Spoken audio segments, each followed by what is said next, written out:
Wonderful, ladies and gentlemen. I wish you a very good morning, everybody. Very warm welcome here to the conference on the Eastern Partnership. There is a slight change right now. In speakers, we have a slight change compared to the program, and also in moderator, we have a slight change as compared to the program. My name is Gerd Bommer. I'm the Austrian Trade Commissioner, the Commercial Council at the Austrian Embassy in Bucharest, so the head of Advantage Austria, Bucharest. We are Austria's official trade promotion organization, a center of excellence in internationalization of the Austrian economy. I'm very much pleased being able today to moderate the panel here at the forum of the Eastern Partnership.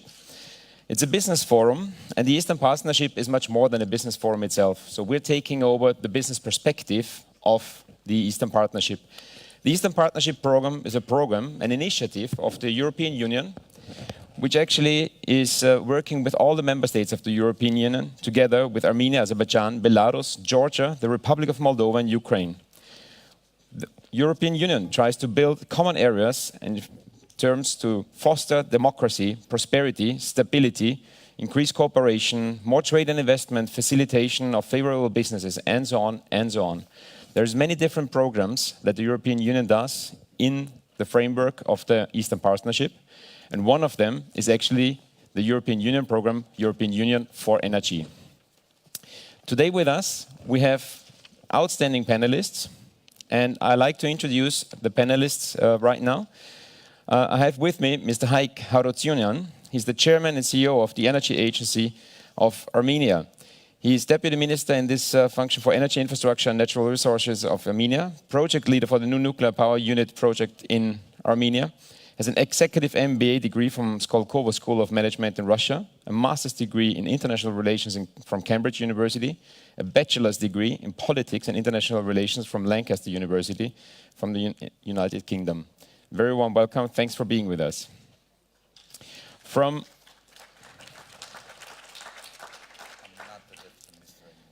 Okay.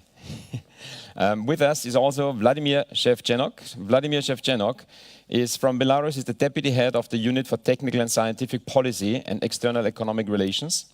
The primary objectives of the department are pursuing the uniform public policy regarding the efficient use of renewable energy resources. Other topics that the department works on are the standardization or conformity assessment of energy using products, for instance, the participation in the state expert review of energy efficiency, and many other tasks. Very warm welcome to you as well from Belarus. Thanks for being with us. Today with us is also Esmira Yafarova. Esmira Yafarova is an advisor to the Minister of Energy of Azerbaijan, and she actually has a PhD from the political sciences from the University of Vienna here in Austria. Warm welcome back to Vienna, so to say. Next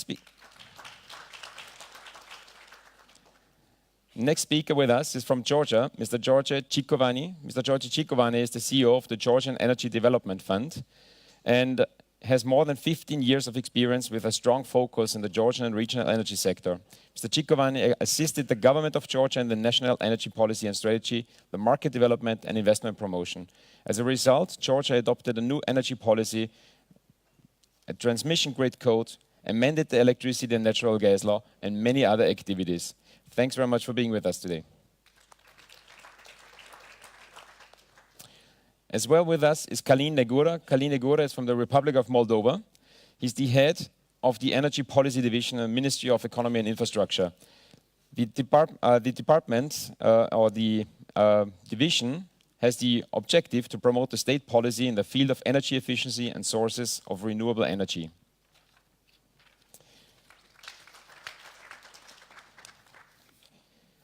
With us also is from EBRD, Sergei Maslichenko. Sergei Maslichenko is the Associate Director at the Energy Efficiency and Climate Change team at the European Bank.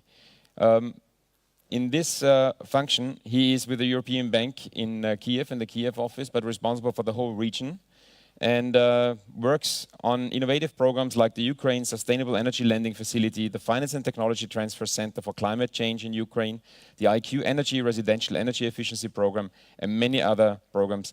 Sergei was actually instrumental in setting up the 110 million euro fund in the Eastern Europe Energy Efficiency and Environmental Partnership, ESP, a 110 million euro fund that was set up there.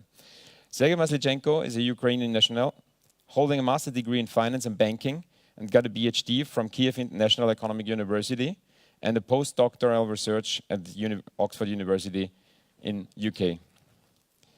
And also with us is Volodymyr Buchik, the Director of Strategic Development Department in the State Agency on Energy Efficiency and Energy Saving of Ukraine. Thank you very much for being with us, and I would actually like to open up the talk about our panel today. The panel is about energy efficiency and renewable energy. Why is it such an important panel? Why are we talking about this topic right here, right now? Energy is the backbone of the economy. The economy is the backbone of prosperity and welfare, and prosperity and welfare is also the backbone of the social development. So energy and the security of energy allows actually the countries to develop properly into the right direction. But here, in those countries, we don't talk about pure development of the energy sector anymore, but we talk much more already about energy efficiency. We talk about renewable energies. And this is kind of what is really interesting to us. And therefore, I would like to start up with an opening statement of everybody. I would actually like to ask you from right to left in my view, or from the left to the right in the audience view. I would like to ask you, what was the biggest development that happened in your country within the last year, or in your organization institution within the last 1, 2, 3 years?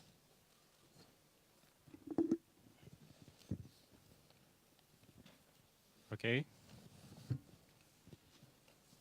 Do you hear me? Yes, thank you. Thank you so much. It's a great pleasure to be here and to present some progress in Ukrainian energy efficiency and renewables field. And answering the question, I would rather say that the main issue in Ukraine is the reduction of one of the main energy sources is natural gas, because we have a strong dependence on import of natural gas. And I would rather say that for the last 4 years, we decreased the final consumption of natural gas by 6 billion cubic meters, and this is a very big result for Ukraine. And we expect that in 5 years, we have additional 5 billion cubic meters decrease in consumption of natural gas. And for the present, for Ukraine, it's a big goal to achieve, and I think that all efforts of Ukrainian government and of international system, international financial institutions will be put on achievement of this goal. So we had different goals in energy efficiency, we had different goals in renewables, but the main thing that we want to achieve is to decrease our dependence on import of fuels and import of energy sources. So I think this is the main achievement in Ukraine. Thank you. Wonderful, thank you. We might have to pass on the microphone. Yeah. Yes, hello to everyone. Nice to see you here. Also let me express our thanks to Austrian Energy Agency, who is our long and very tight partner, helping us to achieve the goals of energy efficiency and sustainable development.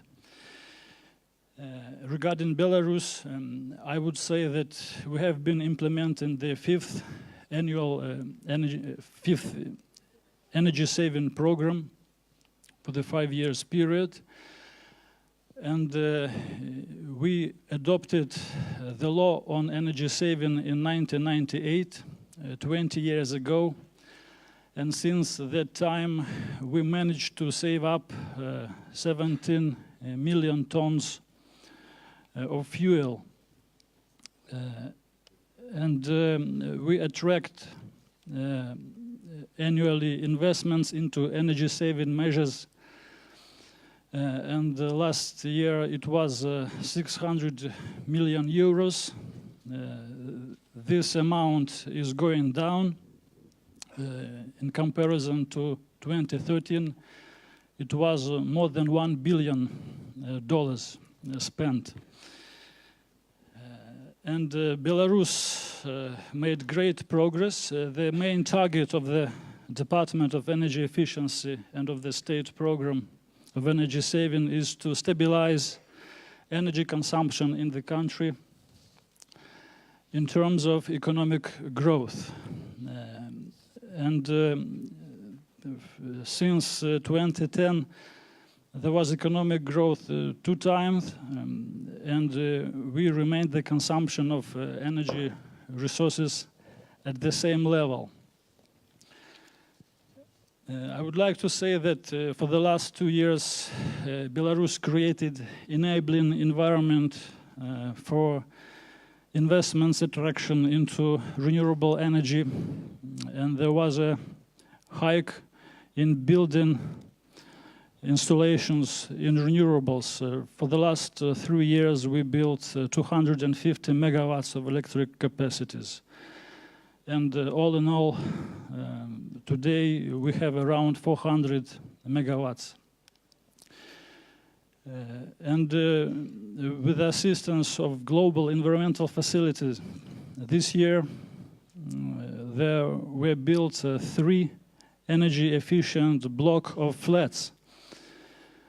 And they are the pilot block of flats, and experience and knowledge transfer have been made to Belarus. Today we implement a state program on building, and the construction of all buildings is executed in an energy efficient manner. And we construct buildings with 60 kilowatt hours consumption per square meter. And those pilot buildings which were built with the assistance of global environmental facilities and UNDP, they count around 20 kilowatt hours per 1 square meter regarding heating, and 30 regarding the hot water supply. And we also this year drafted the decree of the president to attract investments into the residential sector, to thermal modernization of buildings, of block of flats. And we expect adoption of this decree by the end of this year. That will enable to draw 20 millions from the European Bank for Reconstruction and Development and start a project in Minsk city in residential area. It will be a pilot project, and that decree of the president creates mechanisms for participations of citizens in financing energy-saving measures in their flats.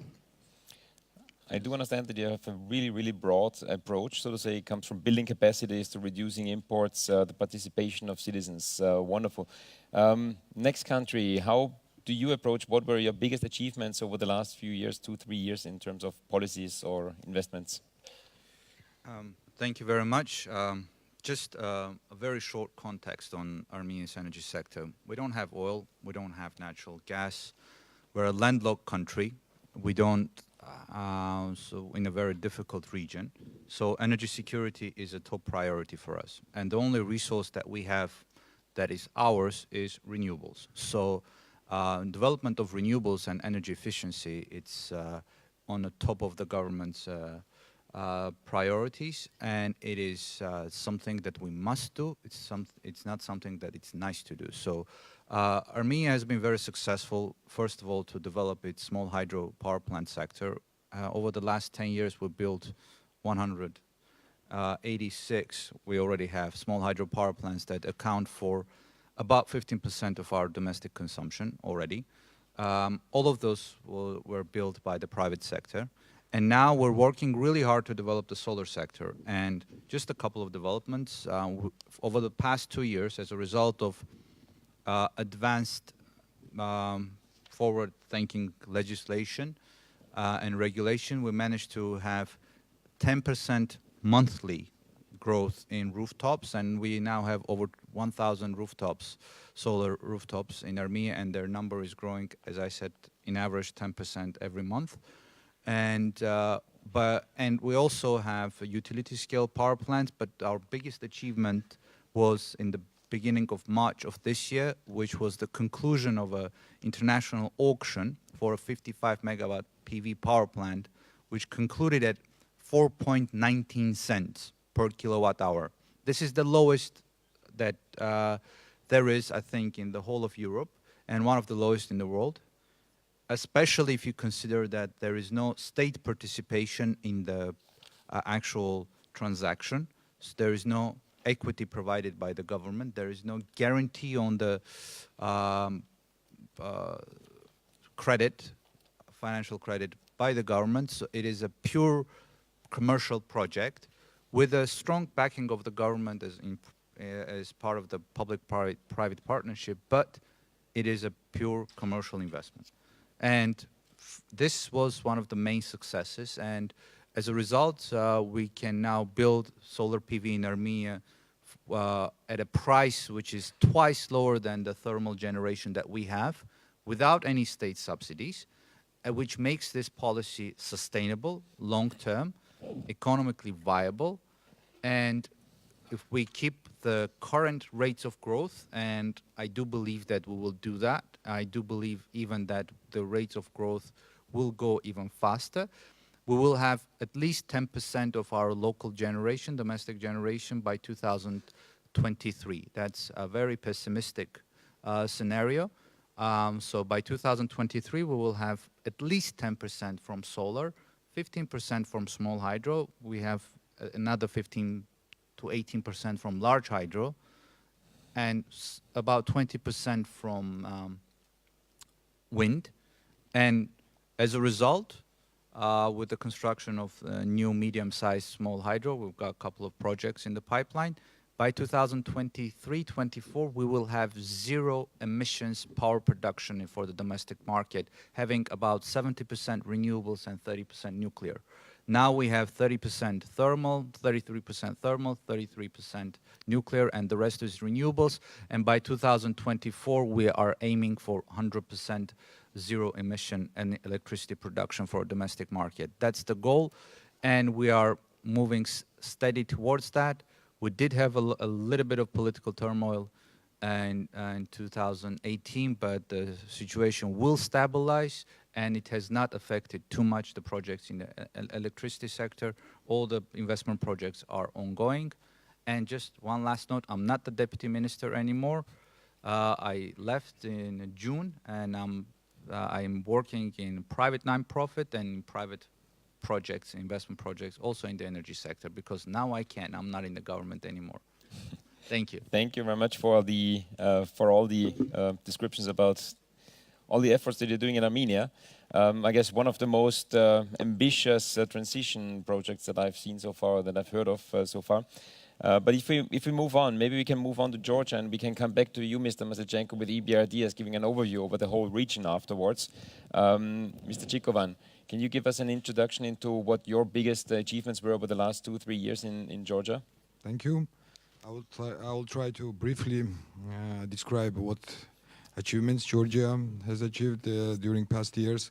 Of course, Georgia remains committed to its obligations and political association with EU, economic integration, and last year was marked as a turning point for Georgian energy sector, since Georgia became full-fledged member of energy community, and we fully share the fundamentals and concepts of the EU energy markets and fundamentals of the competitive energy market. So this membership places huge obligations on Georgia, but also huge opportunities for development of the renewable energy, for development of energy efficiency, cross-border trade, and development of competitive markets.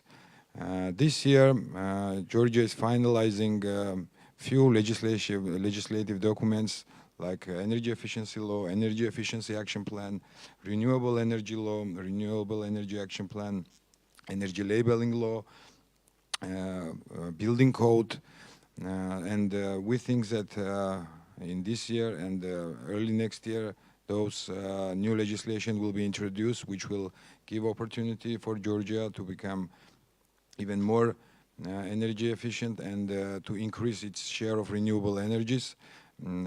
Georgia currently electricity production is about 80% comes from hydro and 20% comes from thermal, but we would like to see increase of the share of renewable energies, and we have very strong growth in investments in renewables from local, from international partners. We have very strong presence of IFIs, but we would encourage to even have more participation of investments in renewable energy, especially in new diversified sources, not only in hydro.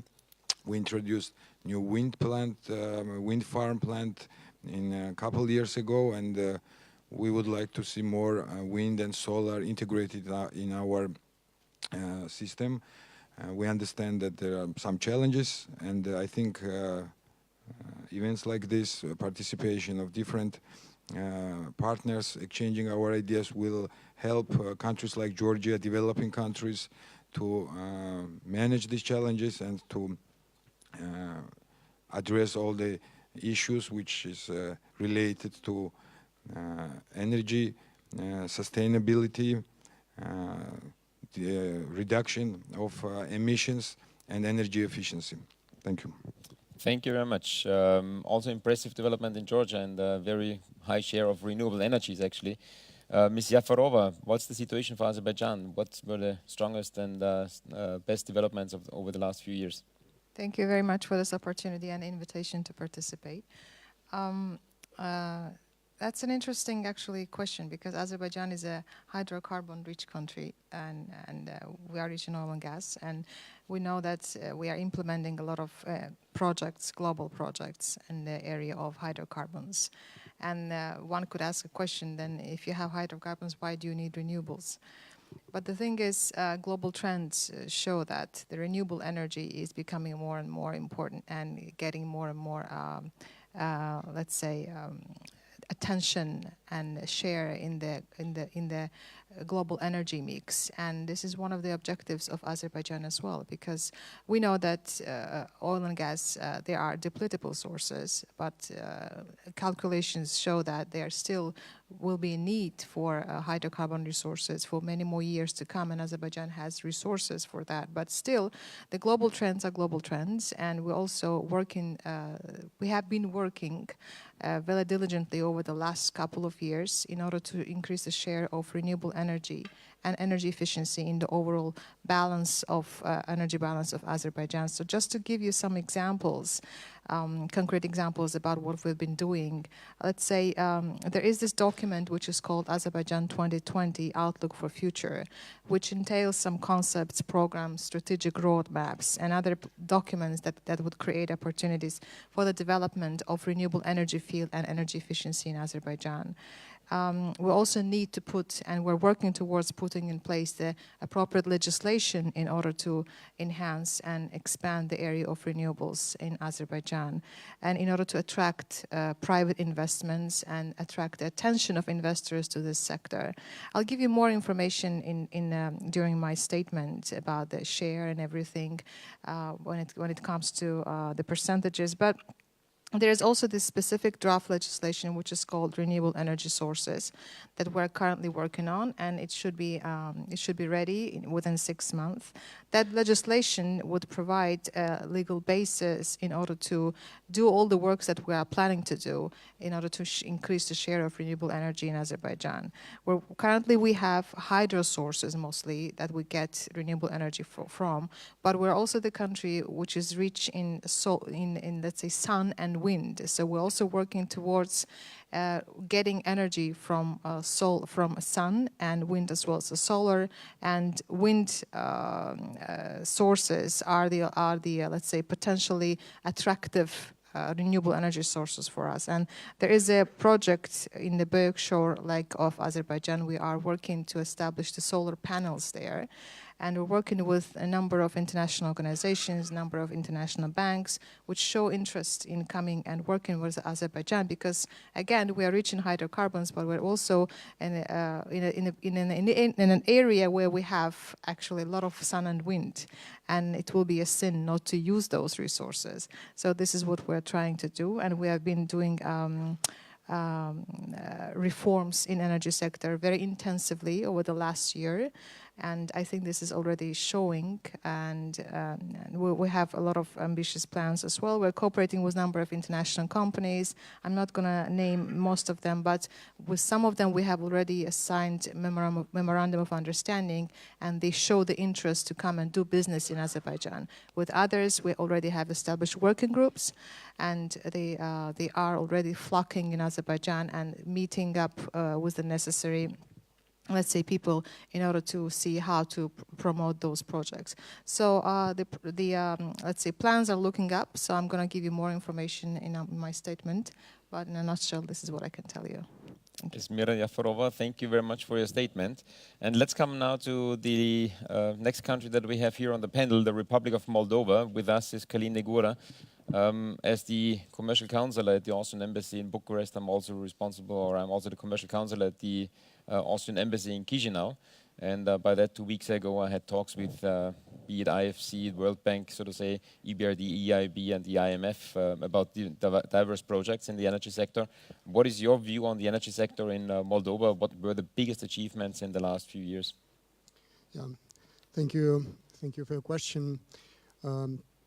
As for Moldova, myself being responsible for the energy policies developments in the country, I can point out that in terms of energy efficiency and renewable energy, the most important achievements in the last years were, first of all, the recent, very recent achievement, the transposition and already under implementation the Energy Efficiency Directive, with all its challenges and important opportunities it brings to boost this sector in the country. Although it's since 2011, when the Energy Efficiency Agency was created in Moldova, it also got a good momentum at that time and still keeps it. In terms of renewable energy, we have transposed the Renewable Energy Directive 2 years ago, but we are now only about to fully implement its provisions. We advance quite well, and next year in spring we will be ready in announcing the tenders, first tenders for renewable energy projects. In terms of, in general, well, what drives us in implementing all of this is similar situation to other Eastern Partnership countries, the security of supply. Yeah, Moldova is as well a landlocked country, lacking conventional resources, gas, oil, fully importing these products. So we have to rely on the most important renewable source, it's energy efficiency. And we're doing it.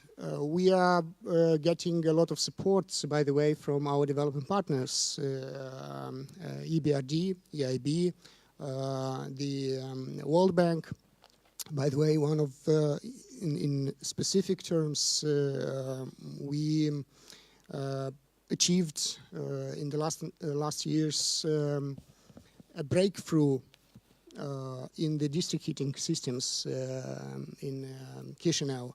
The system was almost collapsed 20 years ago, and it suffered from big financial problems during the last 2 decades. So now the new company with the new management achieved quite a lot. It's brought the company again to profit. Most important thing, we almost stopped the disconnections from that system, and the people seem to understand the importance of these systems and joint share of the production capacities. So in general terms, I would be happy to share later more information on Moldova. Thank you. Thank you very much. Very interesting explanations that you gave to us. A completely different situation than in many other countries. So all the countries actually have a completely different basis in terms of energy resources they have, in terms of energy production, creation, also in terms of approach to energy efficiency and other topics. Sergei Maslichenko from EBRD, you are in the office of EBRD in Kiev. You're a Ukrainian national. Yeah. You have the task to, or you're responsible for more or less all the countries around you. It's 11 or 12 countries that you're responsible for in terms of energy policies and energy investments and projects. How do you handle the situation, and how do you see, or where do you see the common, approaches and activities that you can do in terms of all the countries? Okay. Hello, everyone. First of all, EBRD is very active in this region, Eastern European and Caucasus region. We are the largest investor in this region in energy efficiency and renewable energy. We have already invested almost 5 billion euro in more than 400 projects.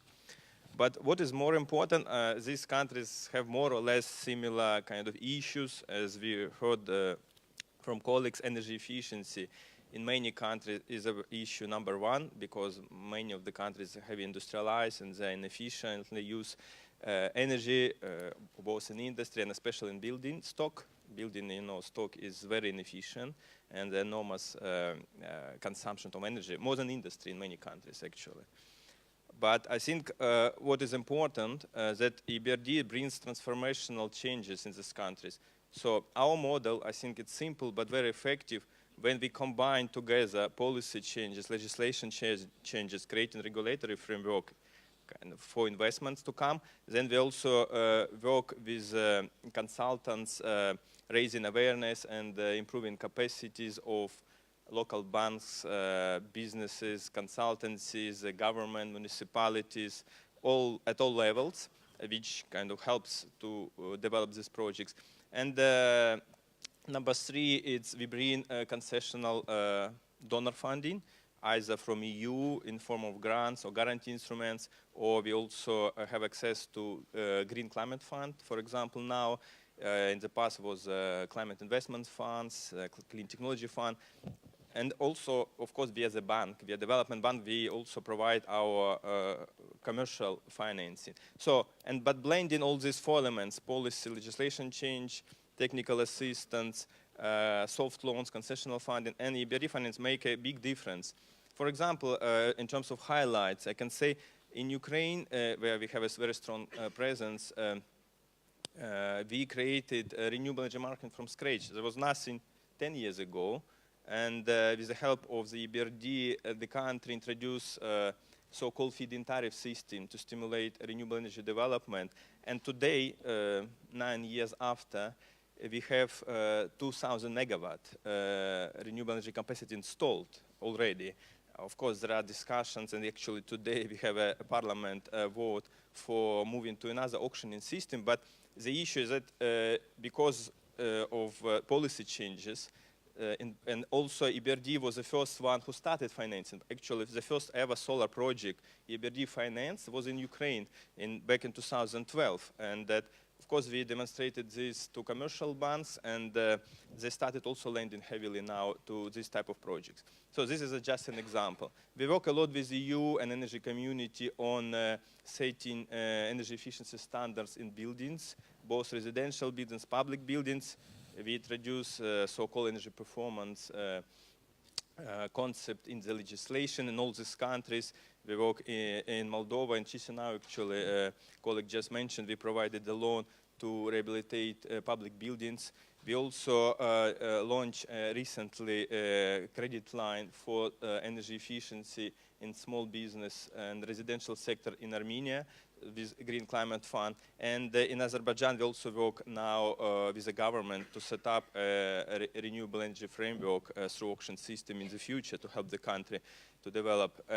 And also, given this occasion, I would like to mention that Austrian Ministry of Finance provided a lot of support to our region and specifically to Ukraine, providing actual funding for technical assistance, for consultancy work. We have a lot of Austrian consultancy companies working in our region.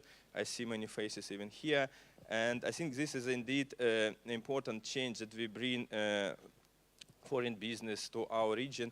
And this is, I think, successful model when we work together with donors, with business, population, to some extent government, and the EBRD driving this change and providing the well-needed reforms and financing. Thank you very much. We hear that you're a spearhead for the energy sector in the region and that you're doing a lot of initiatives. I guess a lot of initiatives, they are also going to be kind of appreciated in the countries. So we talk about public funds, we talk about the state involvement, we talk about the framework. But if we start talking about, for instance, the involvement of the private sector, and let's go into into Armenia, and if we think about the private sector, how can the involvement of the private sector be spurred? How can there be kind of impulses that the private sector gets involved more in energy production? Thank you. First of all, the legislation is very important. It's the foundation. Without that, you cannot involve the private sector. I mean, I'll talk about a little bit about the Armenian example because from the very first day, we understood that if we don't involve the private sector, all of our efforts would stop, be efficient at some point. So private sector is smarter, they are better managers, they are more creative. So if you want to do a good job at your sector, you got to involve them. That's taboo, that no one can argue against that. So, I mean, Armenia has got the law on renewable energy and energy efficiency since 2004. We've got the energy efficiency building code. We have the best net metering legislation in the world. Anyone in Armenia can install 500 kilowatt, half a megawatt on their rooftops and do net metering with the grid without a license, without any added costs, and it can sell the excess electricity to the grid at the end of the year. So this is I mean, many states in the United States provide 15 kilowatt, 50, in Europe also, but we provide 500 kilowatt and it's going really well. As an example of what this legislation can do, if it's done properly, if it's done having the private sector in mind, you know, in 2014 we had 2 or 3 companies importing solar panels in Armenia. We have about 50 now, 50. We have 2 manufacturing facilities of solar panels in Armenia already working. So we produce solar panels in Armenia. We have got the 3rd one being constructed, which is going to be the biggest solar manufacturing facility in Europe, with more than 600 megawatts of annual production capacity, and it will have a very advanced R&D center next to it, and it will not only produce the panels, we will produce the cells also. So this is an example of what good policy can do to the private sector. This is an example of what the private sector can do to the policy, how it can materialize. And the key thing here is not to set a policy and say, okay, now the private sector, you take over. You should do that, but at the same time, you should keep the channel open for feedback. And we have changed the law on renewable energy multiple times. I think there will be more changes needed once the industry grows more, and we managed to also have a system of auctions at the same time make the feed-in tariff system work.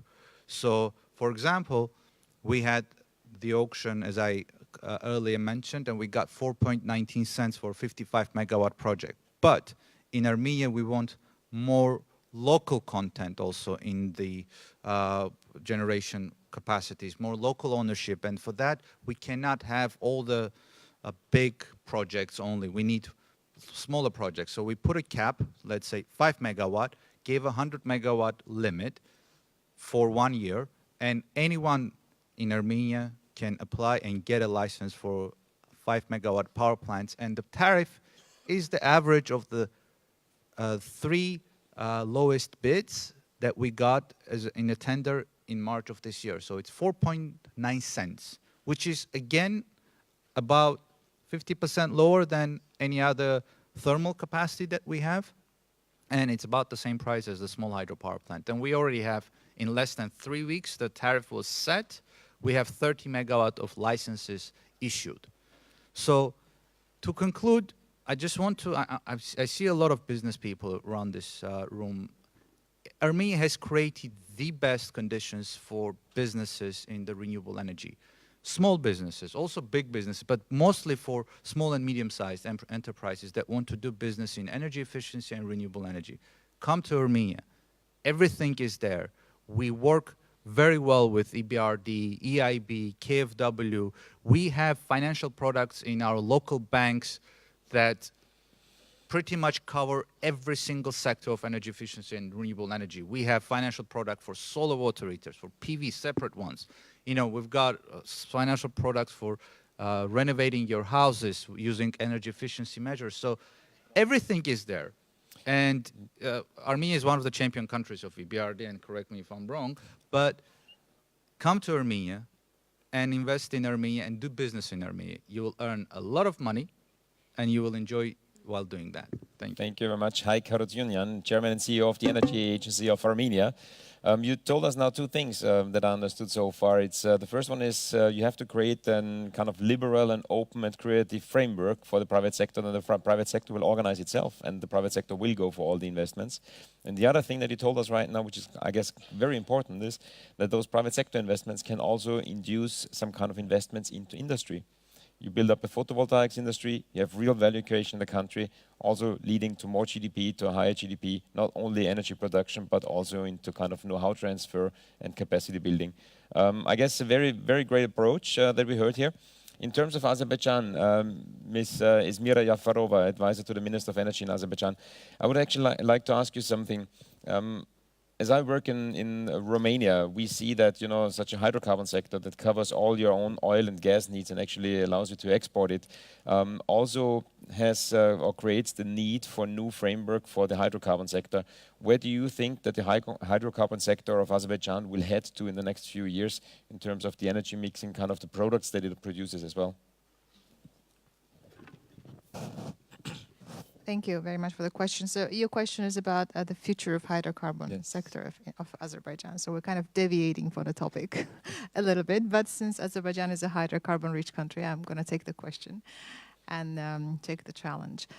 Well, you know, there are global estimates about the future of oil and future of gas. And the estimates can vary, but there is a global tendency, which actually also say that there will be still a need for oil and gas, despite whatever is happening today with oil prices. But the idea and the projections are that oil will be still needed and will be the most needed energy source in future. And it's a good news for the countries that are rich in hydrocarbon resources. However, despite the fact that oil will still remain as the source of energy of future, and it will still be in need because of, you know, because of the global growth of energy economy and other factors, gas is becoming much more important. Gas is becoming the source that is clean, that is easy to manage. And the countries that are exporting gas, they are now kind of, I'm not saying dominating the market, but they are becoming the countries that are important, the strategic countries that are providing the strategic commodity. So Azerbaijan is working on the Southern Gas Corridor. If you have heard of, you know, of this project, this is a very important project, global energy project, that is being implemented upon the initiative of Azerbaijan and with the support of the European Union and the United States, which aims to transport natural gas of Caspian, Shah Deniz 2 field, to Europe. So we are planning to finish the operation, start the commencement of this project until 2020. And this project is something that actually provides for the diversification of sources and routes of energy for Europe. And in terms of what Azerbaijan, what kind of future Azerbaijan can, let's say, benefit from these projects. Of course, this is a project that contributes to energy security, not only of the region of Azerbaijan, but also of Europe and global energy security. So in terms of hydrocarbons, we are in a rather good standing, because we are exporting our oil as well as gas. So we are becoming not only oil country, but also gas country. So I would say we are going firm. Yeah, we are going still steady, and that's likely to remain so for the remaining part of the century, according to the estimates. However, if I can come back to the issue of renewables, I can speak a bit more on that issue if there would be an interest from the audience as well about hydrocarbons, about where we're going in terms of Southern Gas Corridor, and there are many details I can share with you if there is really interest in those details. But in terms of renewables, I would like to come back again to the issue and perhaps share with you some details, because as far as I understand, this is the very interactive session. So I have to share those details whenever I have the opportunity.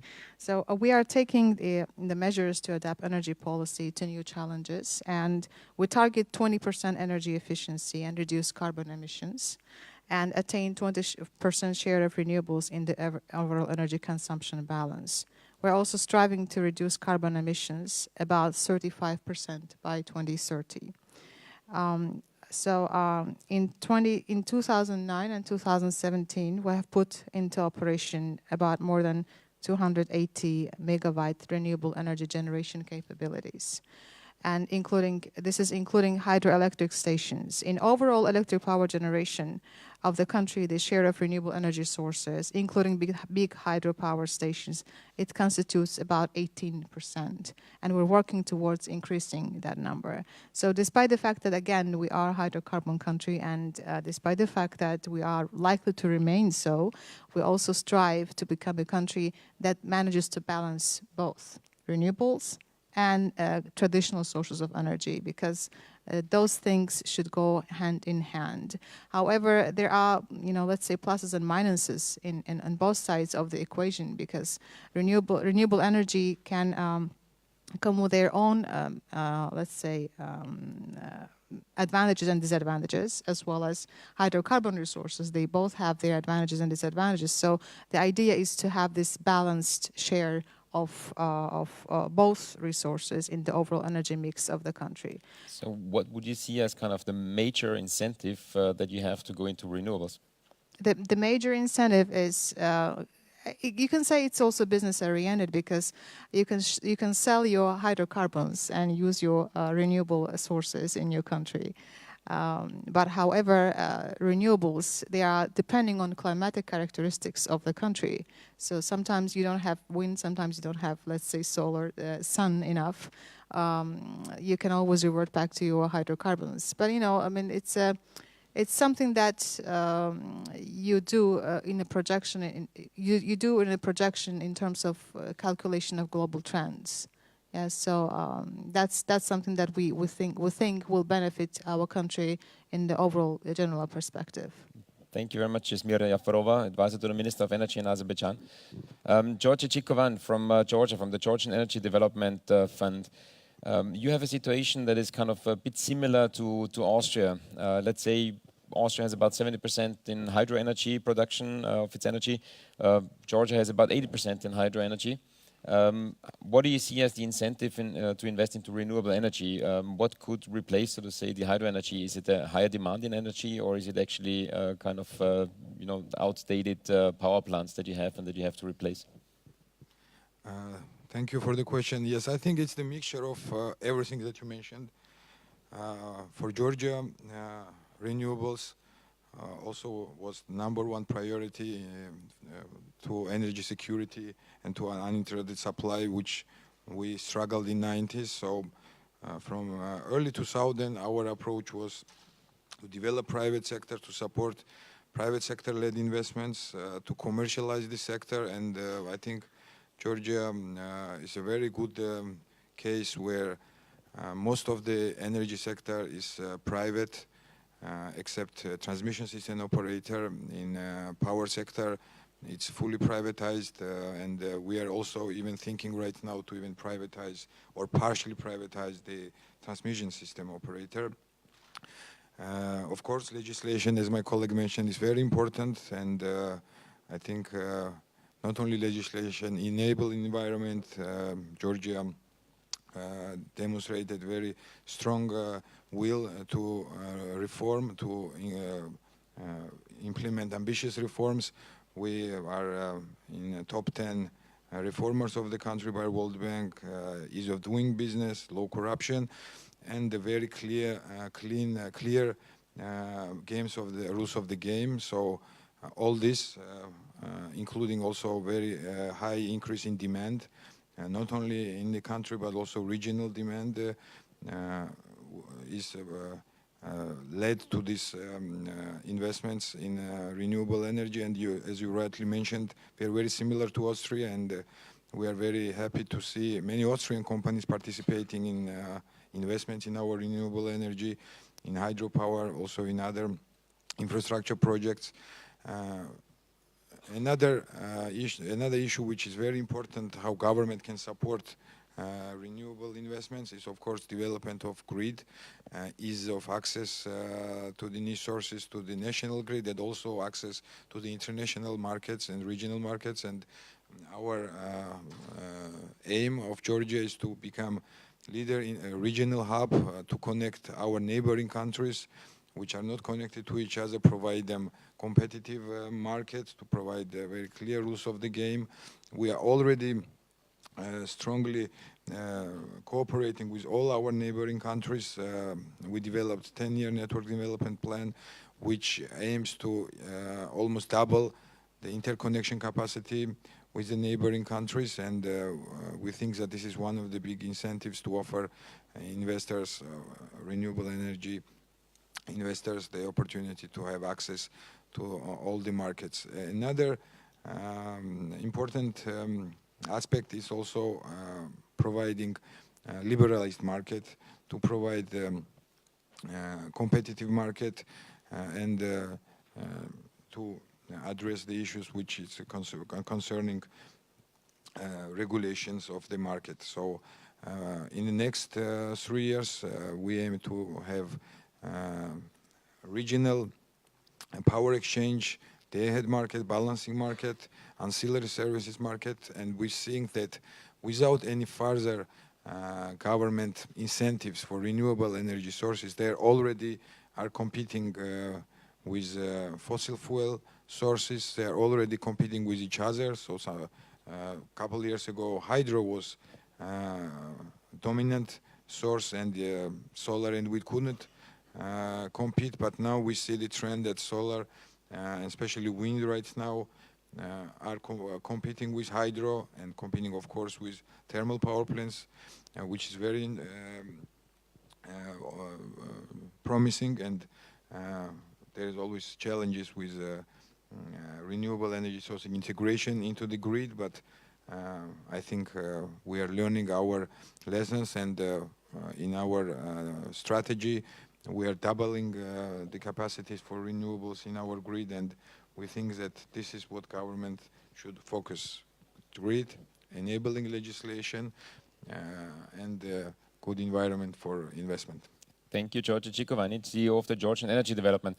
Kalin Negura, head of the Energy Policy Division of the Ministry of Economy and Infrastructure in the Republic of Moldova. There is one project going on which I'm also involved in certain parts or outskirts, so to say, and it is actually the gas pipeline from Ungain to Chisinau. The gas pipeline Ungain-Chisinau, meaning more or less the integration of international networks of gas and energy supply, is one step to secure the energy supply of a country. How much does, or what is the chance of renewable energy to actually replace such projects? Is there a chance to replace it, or is the demand just growing that much that you can't replace the kind of international opening up of your projects that you have, as well as the hydro energy projects that you're talking about in the Republic of Moldova?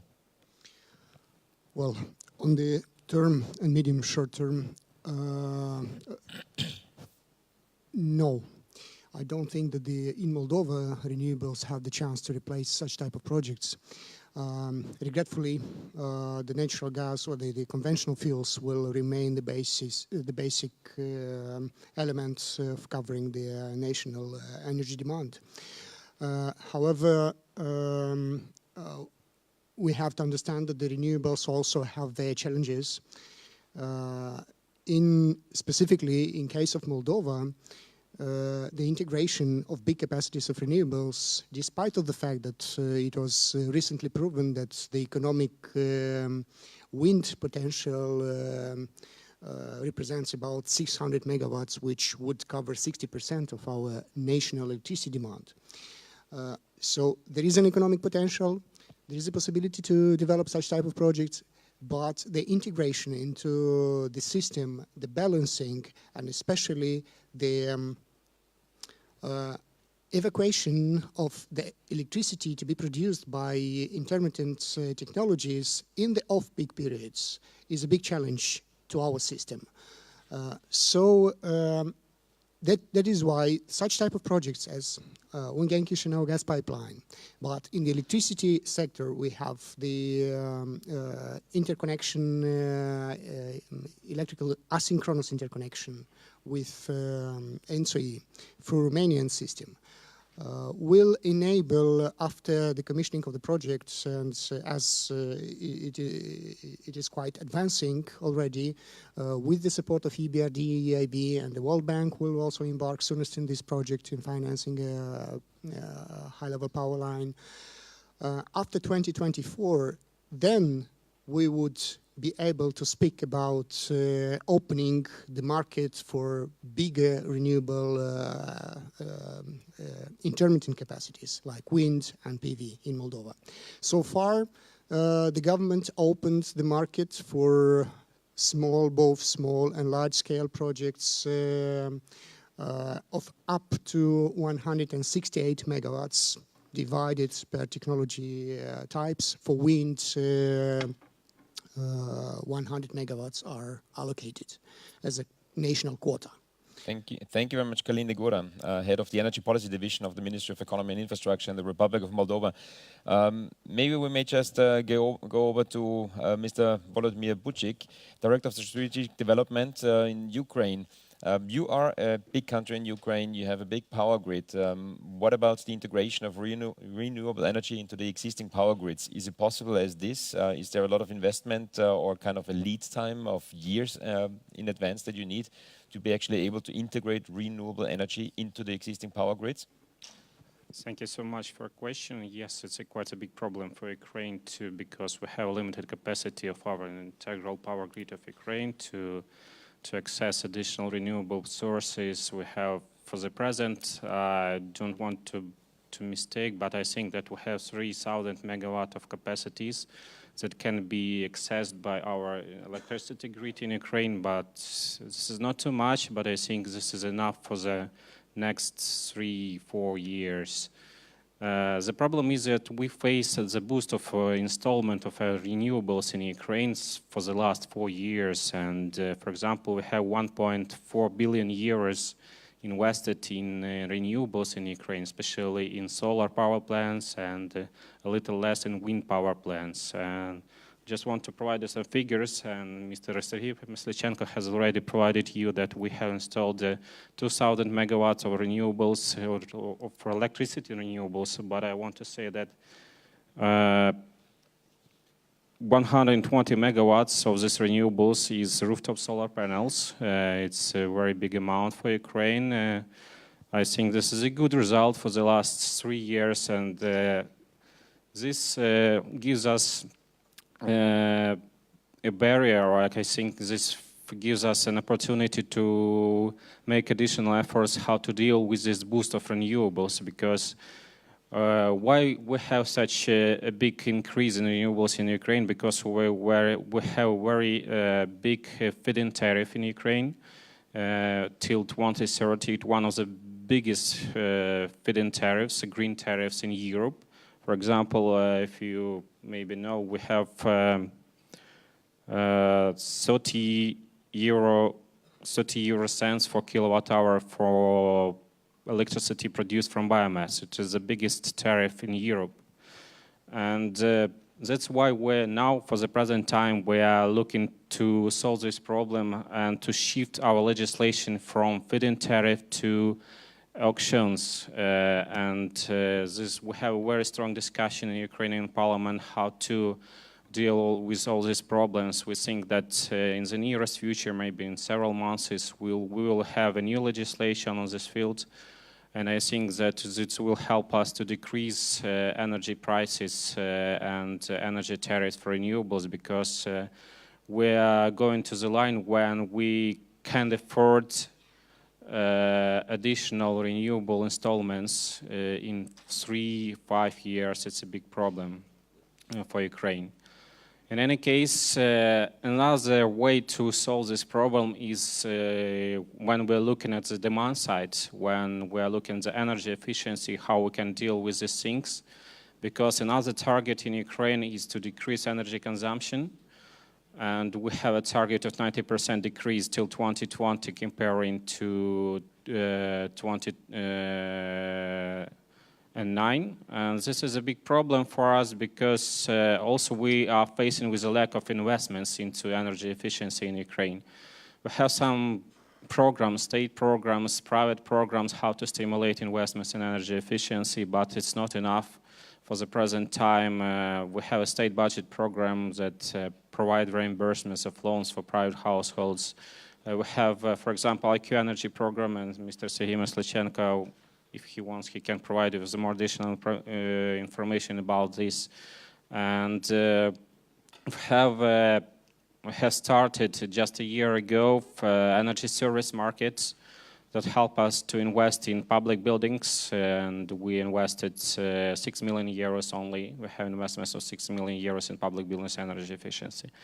So as you can see, according to the figures, it's a very low amount in investments in Ukraine because our demand is quite very high. For example, in the residential sector, we need more than 50 billion in year investments in energy efficiency of residential sector in order to get minimum energy performance requirements for our building stock. This is a big amount of money, and we're trying to do everything to allocate money from not only from internal investors, but from external investors. We are implementing energy efficiency directive in Ukraine, renewables directive in Ukraine. We're setting new targets. For example, in 2017, Ukraine has adopted new energy strategy till 2035, and with a quite ambitious target of 25% of renewables in total primary energy supply. It's a very big target, and I think, to my opinion, this target can be achieved, but it can be achieved only with support and different international financial organizations, because really our market is suffering from lack of financing. It's a very big problem for Ukraine. In any case, I think this is not a big barrier.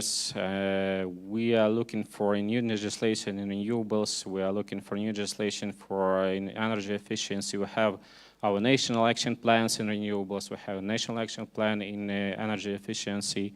We have different legislation on eco-design, on energy labeling, on energy performance of buildings. This all legislation have been adopted not so long ago, for the last 2 years. We have a new legislation on electricity markets, on natural gas markets. All this helps us to attract additional investments and to show how Ukraine is dealing with these problems. Thank you, Mr. Volodymyr Buchik. Thank you very much also for giving us a national and an international perspective on the topic. We're going to come back quick to the integration into the grid for a moment, but I would like to pass on to Mr. Shevchenok from Belarus, from the Republic of Belarus, Deputy Head of the Unit for Technical Scientific Policy and External Economic Relations at the Department for Energy Efficiency of the State Standardization Committee.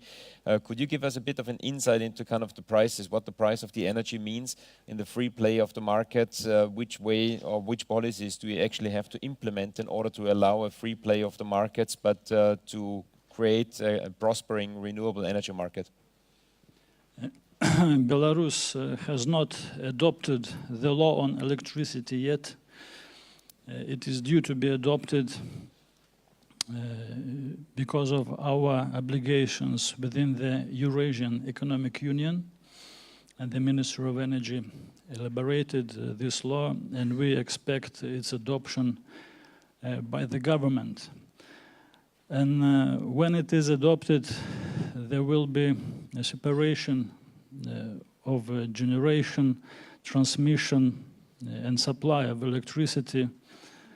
and it will be able to integrate renewables into that market.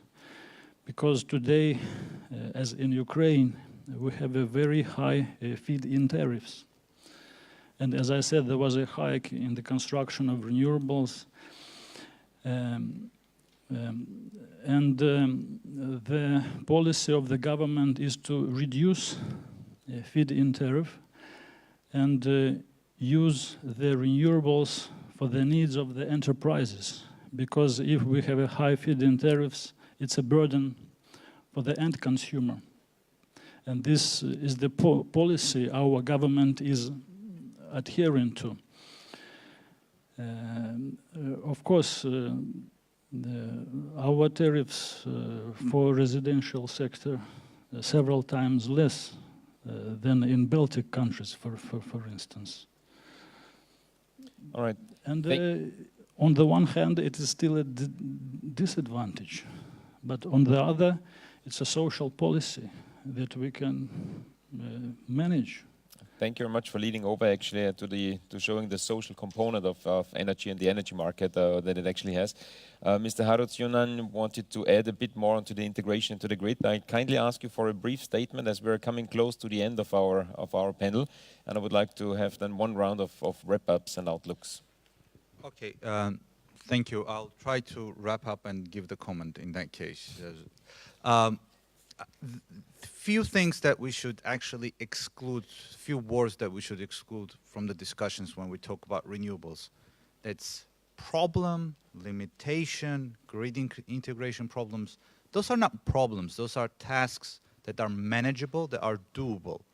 If you ask German state transmission operators in 2000 that they would be able to integrate 100% renewable, they would just say that you're dumb and don't understand the laws of physics. And 15 years ago in Germany, nobody could imagine possibly more than 10% renewable integration. Now there are weeks that they have over 90% only renewables in the grid. These are tasks that are manageable. Every generation has its limitation. Nuclear has its limitation, thermal has its limitation, and so does solar and wind. There are different limitations, but at the same time, we need to understand that our economies have been designed, our consumption has also been designed in a way to match our generation. But everything is changing on the demand side as well.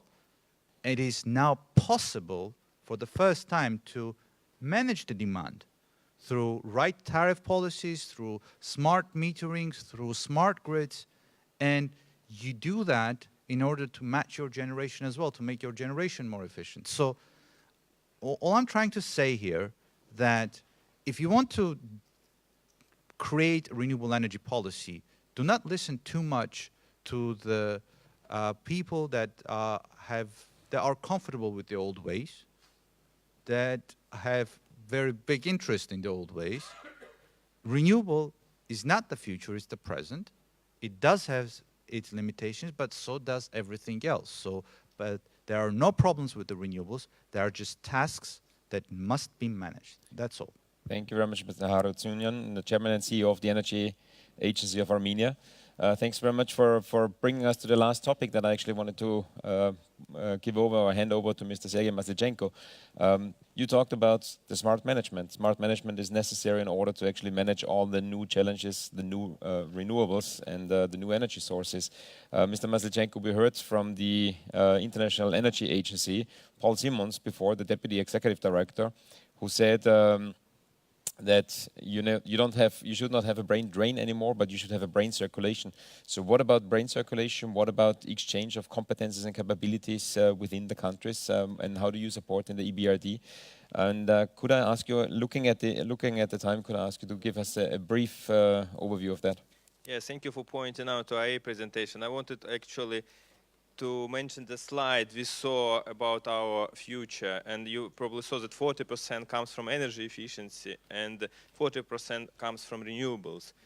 Of course, renewables is fast developing topic, but I think in our region especially, I think we should not underestimate the importance of energy efficiency, because there is no point to produce more power if you waste it, right? And this is why we place kind of the equal attention to both energy efficiency and renewables.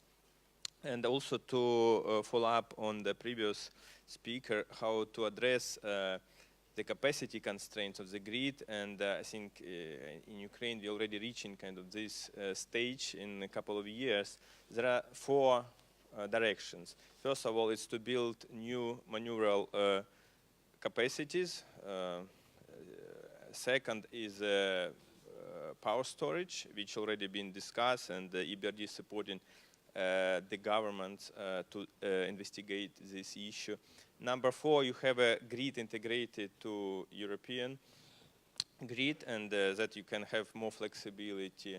And number four, which is very important, is demand response management. So it's also important that you start managing your demand. So when you need this energy, for what price, etc. And obviously, also was not mentioned before, tariff reform was very crucial to bring all these topics to the agenda. With low price, and we still see quite low energy price in some of our countries, it's difficult, right, to stimulate more efficient use of energy and development of renewables. And only the kind of market price and the real price for energy can stimulate this. And answering your question just quickly, yes, we have a number of activities. We share our experience as EBRD among different countries. We are present there for 25 years in all of these countries. And I think the way we work, we bring local consultancy with international consultancy together, and we obviously disseminate the knowledge through various platforms, through various work groups. We work with the government, and I think there is a lot to learn from each other in this region. Thank you very much, Mr. Maslichenko. As we are already over our time, but we are still within our time frame, so to say, I would like to ask you for a final statement. The final statement, I would like to give us an outlook within 2 sentences, if possible, within 2 sentences, whether sustainability in energy production and consumption can be achieved. Mr. Negura, can we start with you? And please, really brief statements. I'll try to be brief. Well, I will support the idea that, first of all, in the tariffs or the pricing of the energy carriers, this is the utmost or the most important element which boosts the investments in energy efficiency, for sure. And it very much depends, of course, on the global energy carriers markets. Also, renewables. I would agree. There are only challenges which could be we could overcome them, and we should overcome them, for sure. For this, in some cases, there is a need for some time to implement other infrastructure projects. For some, it is much easier to overcome through policies and through support of the governments. Thank you very much, Mr. Negura. Thanks very much for that feedback that you gave to us about the renewable energy developments. In the Republic of Moldova as well, Ms. Yafarova, can I ask you for a very brief statement, please, as well?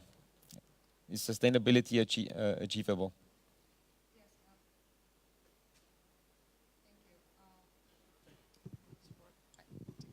Thank you very much. Well, that's a very hypothetical question, actually. If you say, is sustainability achievable? It depends what kind of routes and measures and policy actions you take, and whether you are really target-oriented to achieve what you have decided you want to achieve. Well, on one side, I would say yes, of course it's achievable, provided that this is really the policy objective that the country wants to pursue. Obviously, there are advantages and disadvantages of each and every policy action, but the idea is, yes, it's achievable. There are challenges, and sometimes some people say it can be imponderable along the way, but there are many technicalities that could be managed, provided that, again, there is a strong will and there are right incentives, right policies, right frameworks put in place. yes, it is achievable. It's also a balancing act for a country like Azerbaijan. Again, we are rich in hydrocarbons, but we also strive to achieve, in order to increase the share of renewables and energy efficiency in our energy mix. Yes, it's achievable, and I think this is something that we have to work towards as an end goal. Thank you very much, Ms. Yafarova. Thank you very much for your perspective onto renewable energies from Azerbaijan. Georgia Chikovan, Georgia, can I ask you for a really brief statement? Maybe we manage it in 2 sentences? Absolutely. Answer is yes. It's achievable. It's not only achievable, but I think it's already here. We just need to be more innovative. Innovation and the political will solve all the problems. Thank you very much, Mr. Chikovan, CEO of the Georgian Energy Development Fund. Sergei Maslichenko, EBRD, your view on sustainability. Can complete sustainability be achieved? Yeah, we already seen it, and we have a lot of great examples how we can achieve it in renewables, in public buildings, energy efficiency in all these countries in Eastern Europe and Caucasus region, and also in residential buildings. So yes, and I agree with the previous speaker, it's political will, it's changes in regulatory environment to create enabling environment for investment, and also financing. Without financing, of course, it's difficult, and financing, I mean commercial financing and donor co-financing or concessional co-financing, and this, we on the track, I think. Thank you very much, Sergei Maslichenko, EBRD Associate Director for Energy Efficiency and Climate Change. Mr. Harutyunyan, Chairman and CEO of the Energy Agency of Armenia. 2 sentences about sustainability and the outlook on sustainability. You have a very ambitious program until 2024. Yes, I always say that if you want to have sustainable energy, first of all, your policies have to be sustainable. And the key to sustainability is 2 things. First, sustainable policies. Second, private sector involvement. If you have both of these, you will have a sector which does not need further state support, which is not dependent on any political turmoil, which is not dependent on subsidies, which is not dependent on even the political will, because the political will changes depending on the government. So if you want to get sustainability, you need to make sure that you decouple the development of the sector from the government. And once you have done that, you will achieve sustainability. There is no other way. Thank you. And you do that, you get low tariffs. Thank you very much, Mr. Harutyunyan, Chairman and CEO of the Energy Agency of Armenia. Thanks so much for being here with us on the panel.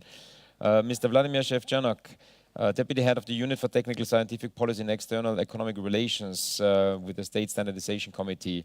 Your view on sustainability, is it achievable? Belarus does believe in sustainability. More than that, we have good results in this sphere. And we start from the kindergarten and schools by organizing competition among children annually. And due to their ideas, we are able to generate new technologies and participate in international competitions like of International Renewable Energy Agency. Last year, our college from Gomel was among finalists of this worldwide competition. And the cheapest fuel is that one that you have saved, I would say. And we adhere to this principle. And the second one is that we should be able to rationally utilize the non-renewable resources. And we were going to speak about waste. And I would like to say a couple of words that the Republic of Belarus 2 years ago adopted a program on solid recovered fuel, which aims to minimize the number of landfills in the country, because annually around 21 million cubic meters of waste go to be landfilled. And we work how to use solid recovered fuel in cement industry and heat boilers. Thank you very much, Mr. Shevchenok. One more concept is Symbiocity concept. And we are trying to adopt it to our Brest city neighboring to EU. And the Symbiocity concept means integrated management of waste, energy and water consumption. architecture, greening the cities. Yes. Thank you very much, Mr. Shevchenok, about giving us the insight from Belarus. And last but not least, Mr. Buchik, Director of Strategic Development Department in the State Agency on Energy Efficiency and Energy Saving of Ukraine. Sustainability, is it achievable for Ukraine? Can you give us a brief statement on that? Yes, of course it is. I think that just to summarize all the statements, I can say that the only thing to solve any issues in any fields of business is to have resources, to have technologies, and to have proper decisions. We have very cheap money around the world. We have many different technologies around the world, and if we combine them, we will have a proper decision and we will solve any issue we face in renewables, in energy efficiency, in any fields of any business. Thank you. Thank you very much for the brief concluding statement. If I may just wrap up what we heard today, was about energy efficiency, transition projects, building capacities, reducing imports, energy efficient construction, knowledge transfer, policies, regulations, investments, participation of citizens. We had solar sector, international auctions, sustainability, topics of the involvement of the private sector, regulatory framework and legislation, and district heating were all topics that we touched today. I'm very grateful to all the speakers from the countries coming to us today, to being here today. And I think that as we heard it today, I guess it was a very good sentence to conclude with. Renewables are actually not the future, they're the present, they're already here. It's a transformation process which is in the going, so to say. The question is just, is it an evolution or is it revolution? Thank you very much for the panel, as we are very modern and innovative here in the concept, I guess, and we're going on LinkedIn, on all the Facebook and all the social media channels. I would like to ask you for a kind of an innovative photo as well. I would like to ask my speakers to come in front of the stage here, and we'll just